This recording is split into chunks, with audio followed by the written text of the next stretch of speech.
الحنان المنان سبحان الملك الديان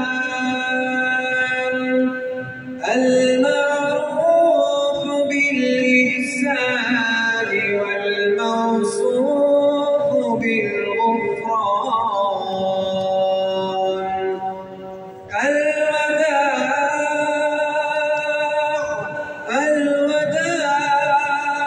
الوداع يا شهر رمضان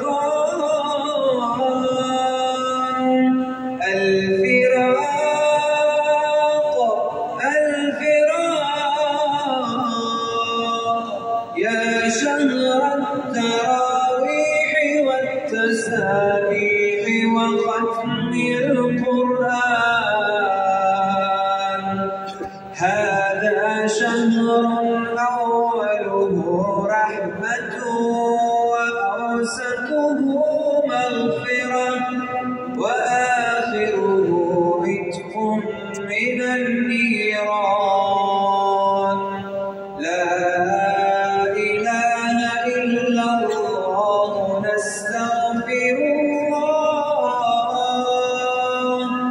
نسألك الجنة ونعوذ بك من النار